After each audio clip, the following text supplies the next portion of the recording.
नमस्कार। शीतल की कहानियों में आज फिर आपका स्वागत है। आज की कहानी का नाम है पुनर्जन्म का एहसास। आज सुबह सुबह सुरेखा जी मंदिर जाने के लिए तैयार हो गई थी। वह रोज नियम से मंदिर जाती थी। अभी हल्का सा दरवाजा खुला ही था कि उनकी बहू सुमन की आंख खुल गई। अपने पति राजीव से कहने लगी, आखिर आपकी माँ को परेशानी क्या है? सुबह सुबह सोने भी नहीं देती। अब तो मैं इनकी रोज सुबह की खटपट से परेशान आ गई हूँ। खुद तो नहा धोकर मंदिर के लिए निकल जाती है और दिन भर मैं ही सारा काम करने में लगी रहती हूँ और सारे घर का काम मुझे ही देखना होता है। लेकिन सुमन, ऐसा तो नहीं है कि पूरे घर का काम तुम ही किया करती हो।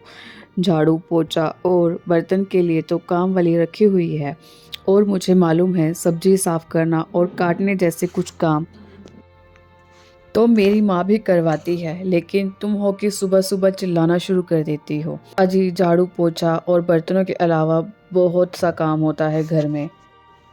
तुम्हारी माँ तो मंदिर में 2 घंटे लगाकर आती है। इतने तक मैं सारा काम निपटा चुकी होती हूँ।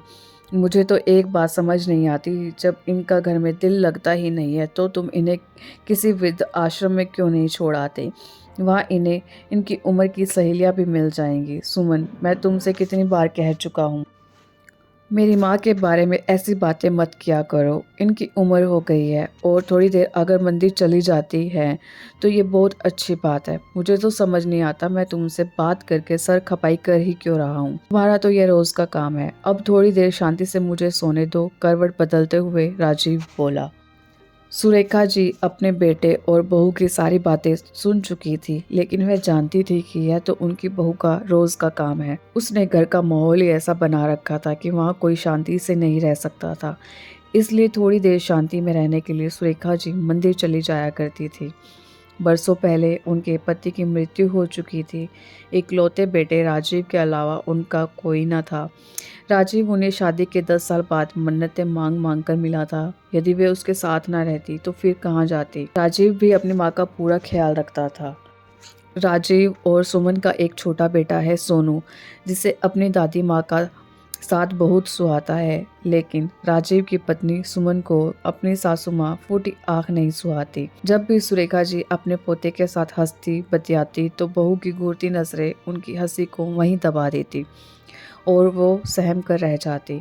सोनू अपनी दादी से इतना अधिक प्यार करता था कि वह एक पल भी उनके बिना बिताना नहीं चाहता था। यही बात सुमन को अच्छी नहीं लगती थी। राजीव जब भी शाम को दफ्तर से घर लौटकर आता तो अक्सर उसके सामने एक ही रट लगाए रखती कि मैं तो तुम्हारी माँ का काम करते करते थक चुकी हूँ। तुम्हारी माँ तो दिन भर पड़े पड़े खांसती रहती है।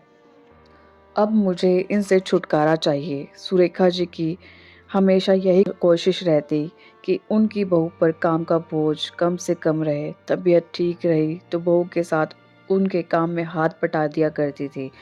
जब भी काम वाली बाई छुट्टी पर रहती तो बिना देर किए बर्तन भी साफ कर दिया करती थी, ताकि बहू सुमन को कोई तकलीफ ना हो। लेकिन बहू पर तो जैसे उन्हें वृद्धाश्रम भेजने का भूत सवार हो गया था, जिस कारण घर में हमेशा कलह का वातावरण रहता।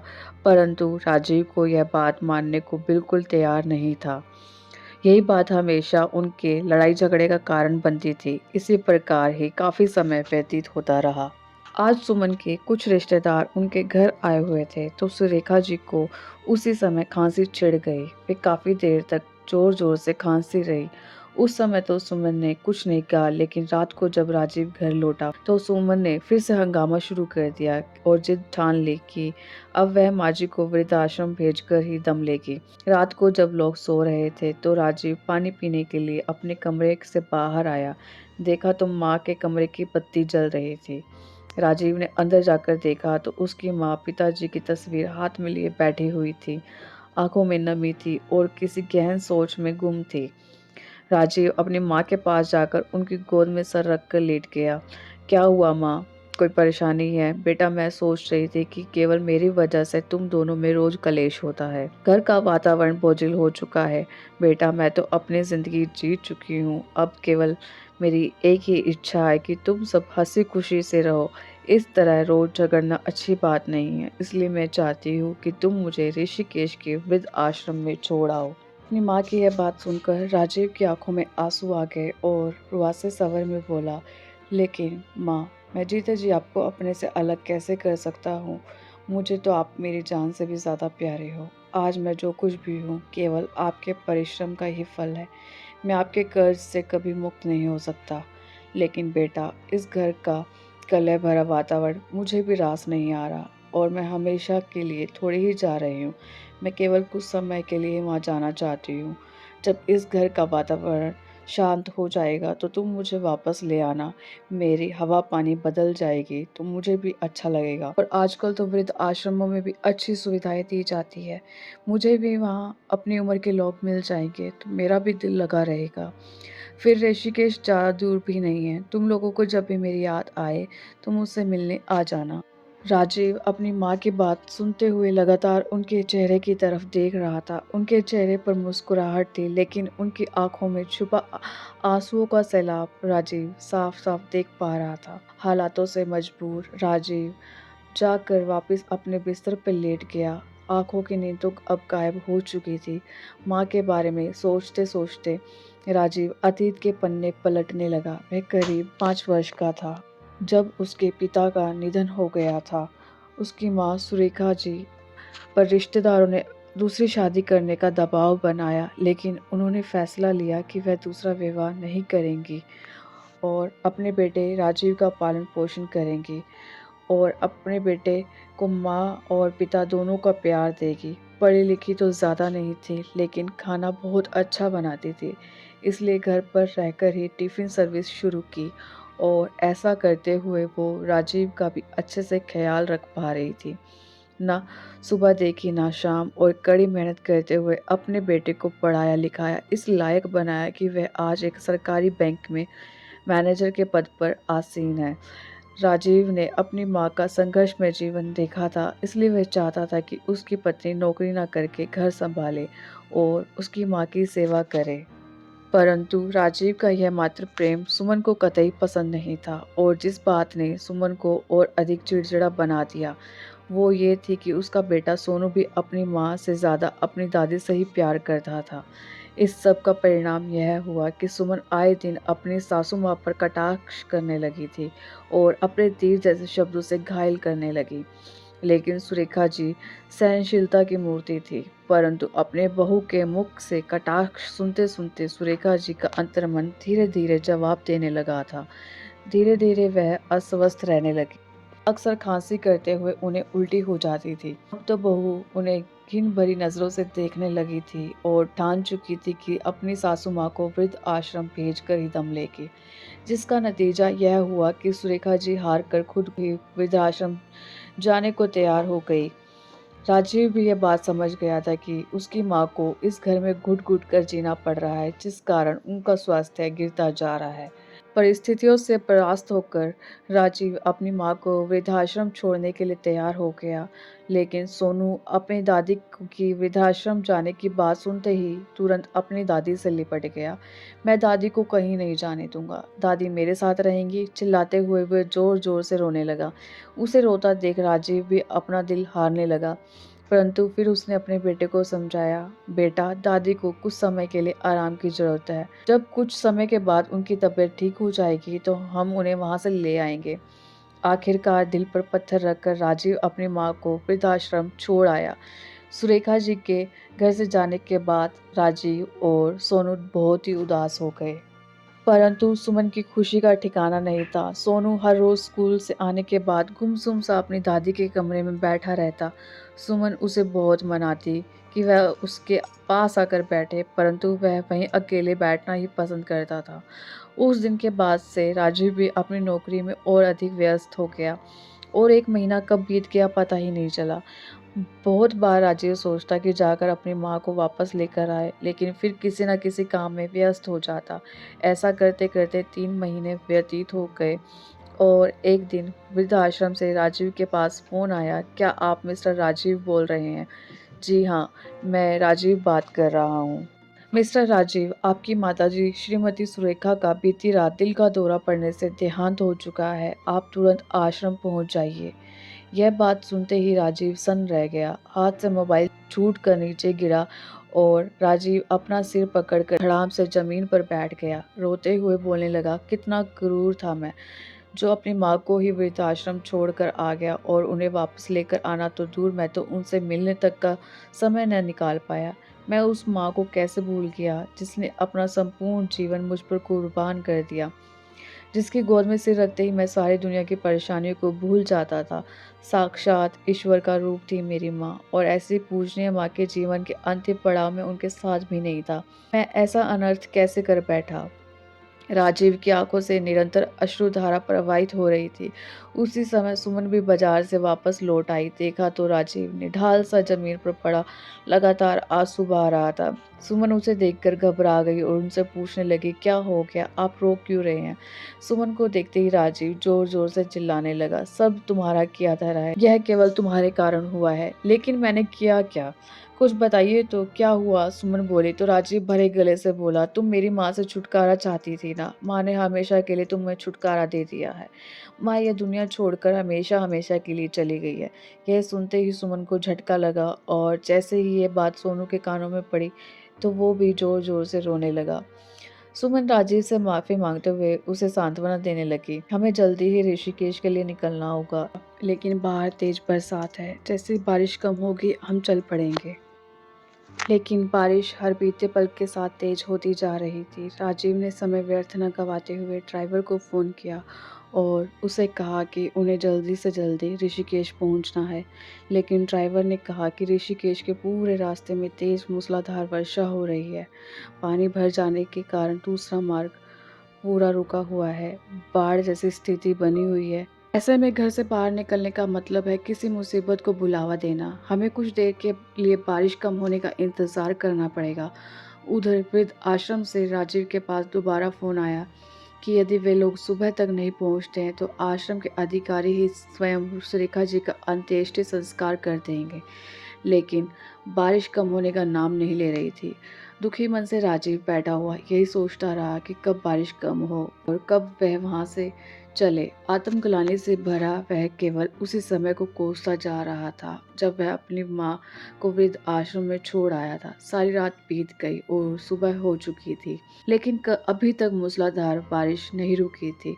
जब सुबह तक उनका जाना संभव नहीं हो पाया तो आश्रम में उनकी माँ का संस्कार कर दिया गया और इसकी खबर राजीव को कर दी गई।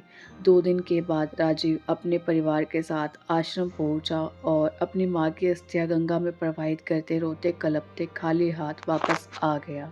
घर आकर राजीव और सुमन बहुत दुखी थे। राजीव का किसी काम में मन नहीं लग रहा था, लेकिन इस घटना ने सोनू को तो झकझोर करके रख दिया।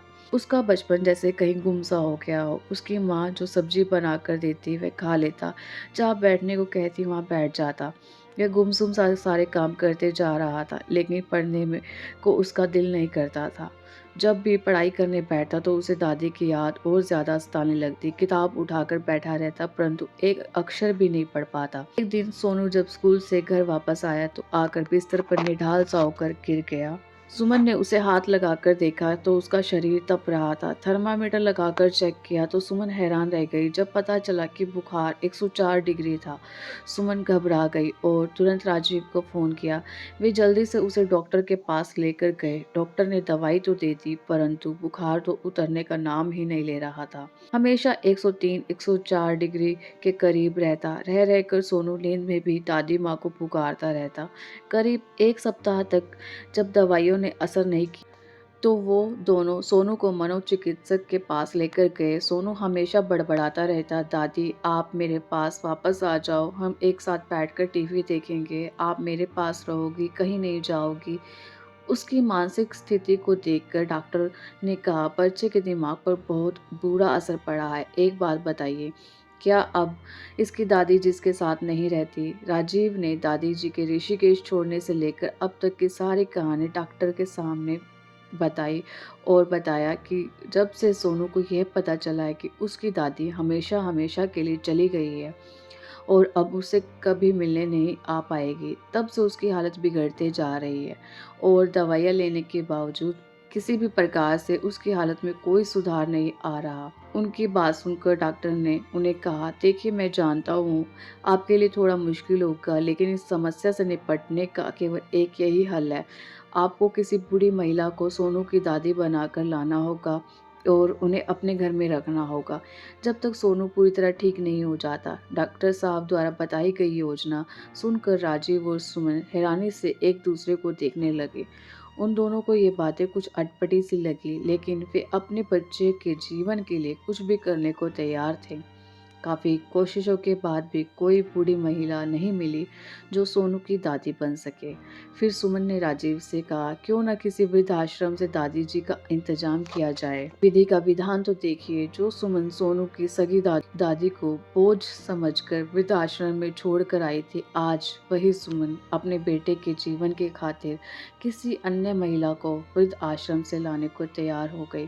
डॉक्टर के सहयोग से राजीव ने दिल्ली के एक वृद्ध आश्रम के संचालकों से बात की। उन्होंने बताया कि कुछ दिन पहले ही एक वृद्धा उनके आश्रम में आई है, जिनका कोई सगा संबंधी कभी उनसे मिलने नहीं आया। कुछ समय पहले उन्हें सिर में चोट आई थी, जिस वजह से उनकी याददाश्त जा चुकी है।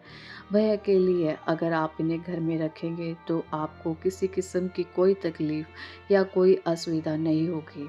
वह बहुत ही हंसमुख है। राजीव डॉक्टर साहब के साथ राधा जी से मिलने गया, जो कि दादी बन रही है। जब उन्हें अपने सामने देखा तो सोचने लगा, उन्हें कैसे मानेगा यही मेरी दादी है, क्योंकि यह वृद्ध औरत तो बहुत मोटी है। उनके सिर के बाल भी छोटे हैं और हमेशा चश्मा लगाती है। उनके चेहरे पर कुछ चोट के निशान थे। वहाँ से आने के बाद राजीव ने डॉक्टर साहब को बताया, मेरी माँ के बाल बहुत लंबे थे। वह बहुत ही पतली थी और चश्मा भी नहीं लगाती थी। पता नहीं सोनू उसे अपनी दादी मानेगा या नहीं। तो डॉक्टर साहब ने कहा, आप ये सब कुछ मुझ पर छोड़ दीजिए। डॉक्टर साहब ने राधा जी को अपने पास बिठाकर उन्हें सोनू से मिलवाया। सोनू ने पूछा, आप तो भगवान जी के पास चली गई थी ना, फिर आप वापस कैसे आ गए और आप इतनी मोटी कैसे हो गई, आपके बाल कहाँ गए? डॉक्टर ने कहा, सोनू तुम बीमार हो गए थे ना, इसलिए भगवान जी ने इन्हें तुम्हारे लिए वापस भेज दिया। यहाँ आश्रम में इन्होंने अपना खूब ध्यान रखा, खूब व्यायाम करके इनकी सेहत बहुत अच्छी हो गई है। इनके साथ रहकर तुम भी इनके जैसे ही स्वस्थ हो जाओगे। यह बात सुनकर सोनू बहुत ही खुश हुआ और दादी जी के गले लग गया। फिर अपनी माँ को कहने लगा, अम्मा मुझे बहुत भूख लगी है, घर चलो, आज मैं और दादी एक साथ खाना खाएंगे और कार्टून देखेंगे।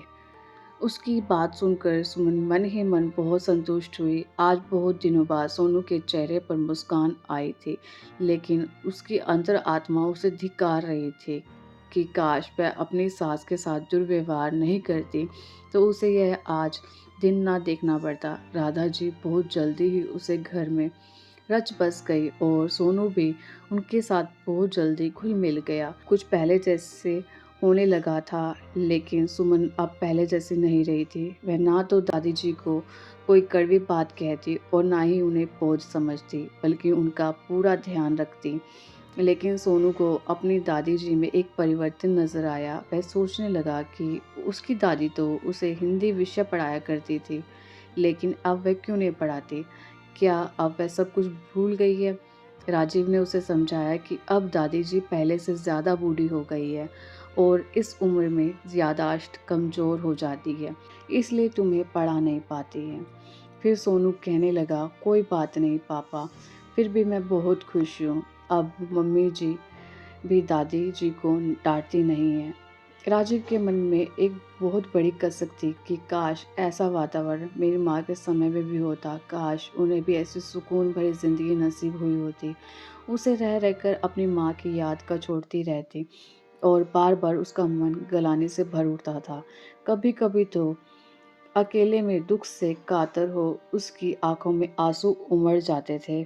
आज राजीव सुबह उठा तो अपनी माँ को याद करके उदास हो गया। तभी सोनू उसके सामने मुस्कुराता चेहरा लेकर आ गया। क्या पापा आप रो रहे हैं? अब तो दादी भी हमारे पास आ गई है। पापा मेरे पास आपकी उदासी दूर करने का एक बहुत अच्छा आइडिया है। आज आप ऑफिस नहीं जाएंगे, हम सब शॉपिंग पर चलेंगे, मेरी और दादी की मनपसंद चीज़ें खरीद कर लाएंगे और शाम को हम सब पार्क जाएंगे। राजीव भी बहुत उदास था तो कुछ देर सोचकर बोला, चलो भाई, आज तुम्हारी बात मान ही लेते हैं। इतना सुनते ही सोनू खुशी से उछल पड़ा। सभी लोग जल्दी से तैयार होकर शॉपिंग के लिए निकल गए। सभी का दिल उमंग और प्रसन्नता से भरा हुआ था। शॉपिंग के बाद उन्होंने रेस्टोरेंट में खाना खाया और शाम को पार्क में खूब मस्ती की।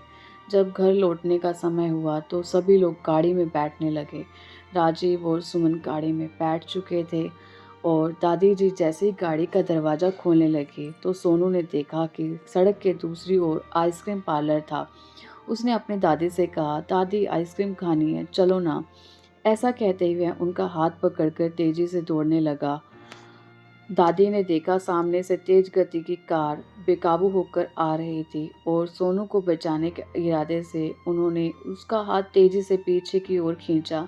सोनू तो गाड़ी से बच गया, लेकिन दादी माँ को गाड़ी से टक्कर लगी।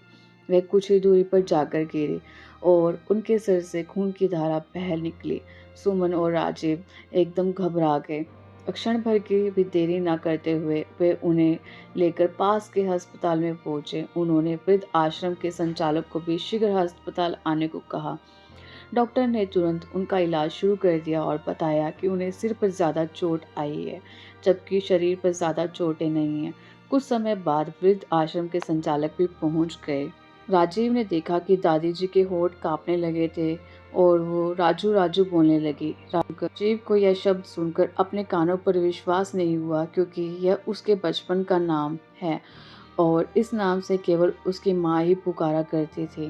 राजीव हैरान रह गया और बोला, इस नाम से तो मुझे मेरी माँ पुकारा करती थी। वृद्धाश्रम का संचालक भी ये बात सुनकर अचंभित रह गया, लेकिन थोड़ी देर में ही वो सारा मामला समझ गया और बोला कि कुछ समय पहले ही इन माताजी का एक्सीडेंट हो गया था। उनके सर पर गंभीर चोट आई थी, जिससे उनकी स्मृति चली गई।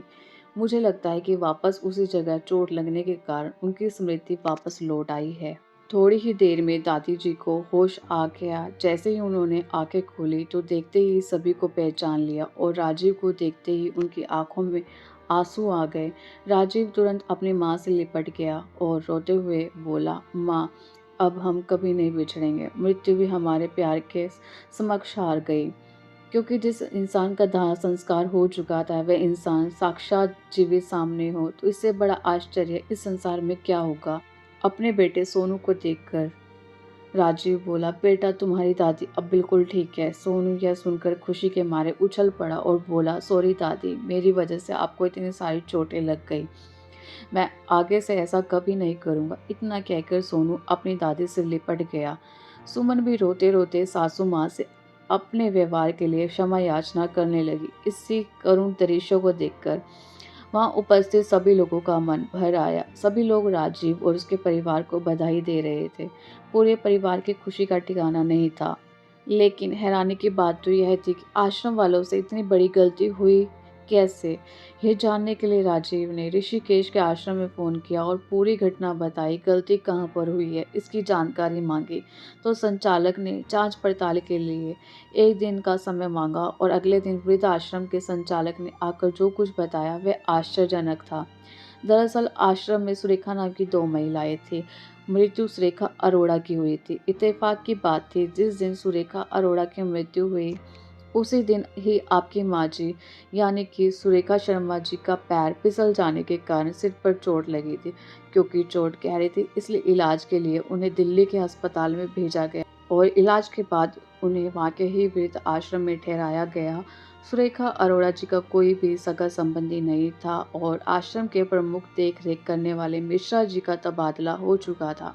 उनके स्थान पर जो नए सज्जन आए थे उनकी अभिज्ञता के कारण रजिस्टर में नाम के साथ दिए गए विवरण पर ध्यान न देने के कारण यह स्थिति उत्पन्न हुई। दिल्ली के वृद्ध आश्रम में आपकी माताजी राधा जी के नाम से ही प्रसिद्ध हो गई, क्योंकि आँख खुलने के बाद वह हमेशा राधे राधे बोलती रहती थी। ठीक होने के बाद स्मृति दोष व अधिक मस्त होने के कारण इनका शरीर मोटा हो गया। चेहरे पर चोट लगी थी इसलिए चेहरे पर निशान पड़ गए और सिर की चोट के कारण इनके बाल भी छोटे करा दिए गए। दृष्टि कमजोर होने के कारण आंखों पे चश्मा चढ़ गया। कुदरत का ये करिश्मा देखकर सब लोग हक्के बक्के रह गए। उन्होंने सपने में भी कल्पना नहीं की थी कि उनकी वह माँ, जिसका वह अस्थि विसर्जन भी कर आए थे, उन्हें जीवित मिलेगी। तो अब उनकी अनुपस्थिति में उनका परिवार में महत्व सभी लोग भली भांति जान चुके थे और उधर सुमन यह सोच सोच कर शर्म से डूबी जा रही थी कि जिस माँ को वह बोझ समझकर वृद्धाश्रम छोड़ आई थी, आज असल में उसी माँ ने उनके बेटे को जीवन दान दिया था। राजीव और सुमन दोनों मन ही मन इस घटना के लिए स्वयं को दोषी मान रहे थे, परंतु दूसरी ओर उनके मन में तसल्ली भी थी कि आज दादी माँ के कारण ही उनका बेटा सोनू उनके सामने सही सलामत खड़ा था। आज सचमुच दादी माँ और सोनू दोनों का पुनर्जन्म हुआ था। खून के रिश्ते कितने प्रबल होते हैं, आज इस घटना ने सिद्ध कर दिया था। आप सबको कहानी कैसी लगी कमेंट बॉक्स में ज़रूर बताएं और चैनल को सब्सक्राइब ज़रूर करें। और आप ये कहानी कहाँ से सुन रहे हैं कमेंट बॉक्स में ज़रूर मेंशन कीजिए। धन्यवाद।